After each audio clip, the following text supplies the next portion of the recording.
அஸ்ஸலாமு அலைக்கும் ஃப்ரெண்ட்ஸ், எல்லா புகழும் இறைவனுக்கே. இன்றைக்கி நம்ம வந்து போன வாரத்தோட உம்ரா லாகோட தொடர்ச்சியை தான் பார்க்க போகிறோம். இப்போ நம்ம எங்கே போயிட்டுருக்கோம் அப்படின்னா, தாயிப் நகரத்துக்கு எங்களை அழைச்சிட்டு போனாங்க. ட்ராவல்ஸில் நாங்கள் போனோம் இல்லையா, அந்த பஸ்ஸில் வந்து எங்களை அழைச்சிட்டு போயிட்டு இருந்தாங்க.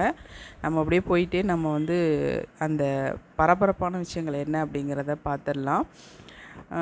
எங்கள் வீட்டுக்காரங்களும் என் மாமியார் மட்டும்தான் முதல்ல உம்ரா போகிறதா இருந்துச்சு. அதுக்கப்புறம் திடீர்னு வீட்டுக்காரங்களுக்கு வந்து என்னையும் என் பொண்ணையும் விட்டுட்டு போகிறதுக்கு மனசு இல்லை, நீங்களும் வந்துடுங்க எங்கள் கூட, ஒரு வழியாக உங்களை நான் அழைச்சிட்டு போயிட்டு வந்துடுறேன், எனக்கும் மனசுக்கு திருப்தியாக இருக்கும், உங்களை தனியாக என்னால் அனுப்புறதுக்கு மனசு இல்லை அப்படின்னு சொல்லிட்டு கடைசி நேரத்தில் தான் எங்களுக்கு வந்து பாஸ்போர்ட்டு கொண்டு போய் கொடுத்தாங்க, ஒரு 20 நாளைக்கு முன்னாடி. சரின்னு வாங்கிக்கிட்டாங்க. ஆனால் நாங்கள் போனது வந்து ஹஜ்ஜி மாதத்துக்கு முதல் மாதமாக இருந்ததுனால விசா வரதில் கொஞ்சம் ப்ராப்ளம் இருந்துச்சு. அது வந்துடும், பிரச்சனை இல்லை அப்படிங்கிற மாதிரி தான் சொல்லிகிட்டு இருந்தாங்க. ஆனால் நாங்கள் கிளம்புற அன்னைக்கு வரைக்குமே எங்களுக்கு விசா வந்து வரலன்னு தான் சொல்லிகிட்டு இருந்தாங்க. டிக்கெட் மட்டும் போட்டு வச்சுருக்குறாங்க எல்லாருக்கும், ஆனால் விசா வரல. அப்புறம் வந்து அவர் வந்து மன்னிப்புலாம் கேட்டார். சரி, எங்களால் உங்களை அனுப்ப முடியல, மன்னிச்சிக்கோங்க, இன்ஷா அல்லாஹ் ஹஜ்ஜுக்கு பெருநாள் கழித்து நான் உங்களை கண்டிப்பாக நான் வந்து அனுப்பிடுறேன், ஃபஸ்ட்டு குரூப்லேயே நான் உங்களை அனுப்பிடுறேன் அப்படிங்கிற மாதிரி சொல்லியிருந்தார். எங்களுக்கெல்லாம் ரொம்ப ஏமாற்றமாக இருந்துச்சு. ரொம்ப நினச்சி பார்க்க முடியாத ஒரு உம்ரா பயணம் திடீர்னு எங்களுக்கு கிடச்சிது. அது அல்லாஹ்வுடைய அருளால் கிடச்சிதுன்னு நினச்சி ரொம்ப சந்தோஷப்பட்டுட்டு இருந்தேன். கடைசி நேரத்தில் எங்களுக்கு இப்படி ஒரு பதில் வந்தோடனே எங்களால் தாங்க முடியல, ரொம்ப அப்செட் ஆகிட்டோம். ஆனால் வீட்டுக்காரங்க மட்டும் சொல்லிகிட்டு இருந்தாங்க, கண்டிப்பாக நம்ம உம்ரா போகிறோம், அல்லாஹ் நிச்சயமாக நம்மளுக்கு நாடுவான், நீங்கள் துவா செஞ்சுட்டே இருங்க அப்படின்னு சொல்லிகிட்டே இருந்தாங்க.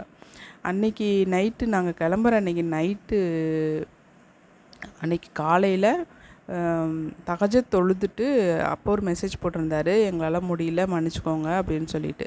அப்புறம் சரின்னு ஃபோனை வச்சுட்டு மறுபடியும் ஃபஜருக்கு எழுந்திரிச்சு ஃபஜர் தொழுதுட்டு வந்ததுக்கப்புறமா ஒரு ஃபோன் கால் வந்துச்சு, உங்களுக்கு வந்து விசா அப்ளை ஆகிடுச்சு, நீங்கள் வந்து உம்ரா போகலாம் அப்படின்னு சொல்லிட்டு. எங்களால் நம்பவே முடியல, என்னடா நைட்டு கிளம்புறோம், எதுவுமே பேக் பண்ணல, எப்படி நம்ம பேக் பண்ண போகிறோம் அப்படின்னு சந்தோஷம் ஒரு பக்கம் இருந்தாலும் கொஞ்சம் பயமும் இருந்துச்சு.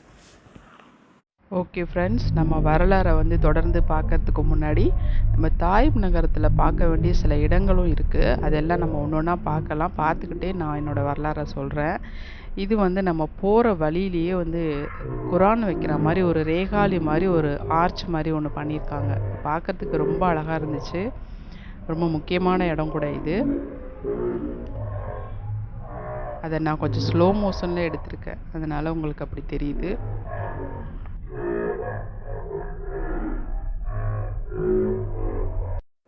தாயிப் நகரத்தில் வந்து எங்களை அழைச்சிட்டு போனது வந்து ஒரு மியூசியம்.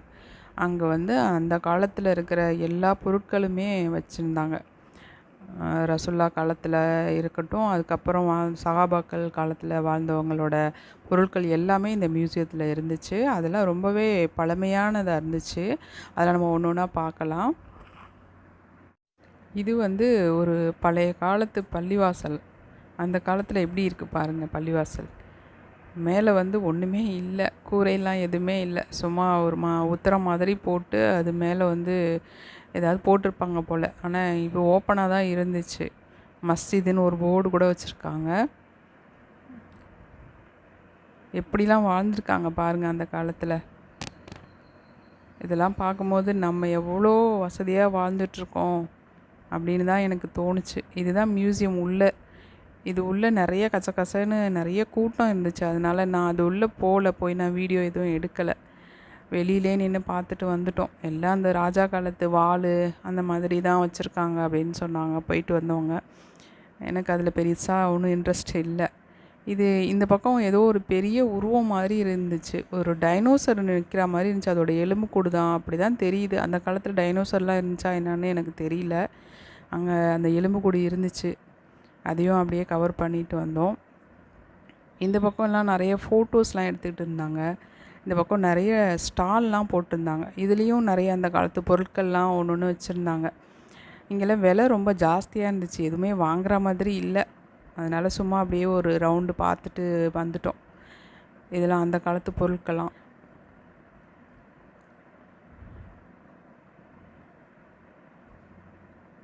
டீலாம் ரொம்ப விலை ஜாஸ்தியாக இருந்துச்சு, அதனால் டீலாம் கூட குடிக்கலை. நாங்கள் வந்துட்டோம் பார்த்துட்டு. சரியான வெயில் நாங்கள் போனது. இப்போ நம்ம வந்து அடுத்ததாக பார்க்க போகிறது ஒரு துருக்கி பள்ளிவாசல் இங்கே இருக்குது. இதில் வந்து பிலால் அலி வந்து பாங்கு சொல்லி அலி அல்லாஹ் வந்து இமாமத் செஞ்சு தொழுக வச்ச பள்ளிவாசலாம் இது. துருக்கி காலத்தில் கட்டினது. அந்த துருக்கி ஸ்டைலில் இருந்துச்சு. நாங்கள் பஸ்ஸில் உட்காந்துட்டு தான் இதெல்லாம் பார்த்தோம். கீழே இறக்கி எங்களுக்கு எதுவும் காட்டலை. அதனால நான் கொஞ்சம் ஸ்பீடாக போனதுனால கொஞ்சம் ஸ்லோ மோஷனில் உங்களுக்கு காமிச்சிருக்கேன். இங்கே ஒரு தோட்டமும் இருக்குது. ரசூல்லா வந்து மக்கால வந்து நிறைய எடுத்து சொல்லி அந்த மக்கள் கேட்காததுனால தாயிப் நகரத்தில் இருக்கிறவங்கக்கிட்ட உதவி கேட்டு வரலாம் அப்படின்னு சொல்லிட்டு இங்கே வந்தாங்களாம். வந்து ஒரு 10 நாள் தங்கியிருந்திருக்காங்க. அந்த 10 நாளுமே அவங்கள அவ்வளோ கொடுமைப்படுத்தியிருக்கிறானுங்க அங்கே இருக்கிறவனுங்க. கொஞ்சம் கூட இறக்கமே இல்லாமல் கல்லால் அடித்து, சின்ன சின்ன பிள்ளைங்க கையில் கல்லை கொடுத்து கல்லால் அடிக்க சொல்லி வேடிக்கை பார்த்துருக்காங்க. அந்த தூரத்தில் தெரியுது பாருங்கள், அதுதான் அந்த துருக்கி பள்ளி. இந்த 10 நாளும் ரொம்ப கஷ்டப்பட்டு இந்த ரோட்டில் தான் ரசூலா நடந்து வந்திருக்கிறாங்க. ஆனால் இந்த ரோடெல்லாம் இப்போ புதுசாக போட்டிருக்காங்க. அந்த காலத்தில் கொஞ்சம் கரடு முரடாக இருந்திருக்கும் போல். இப்போ நல்லா போட்டிருக்காங்க ரோடெல்லாம். ரொம்பவே டெவலப் ஆகிடுச்சு இந்த இடம்லாம்.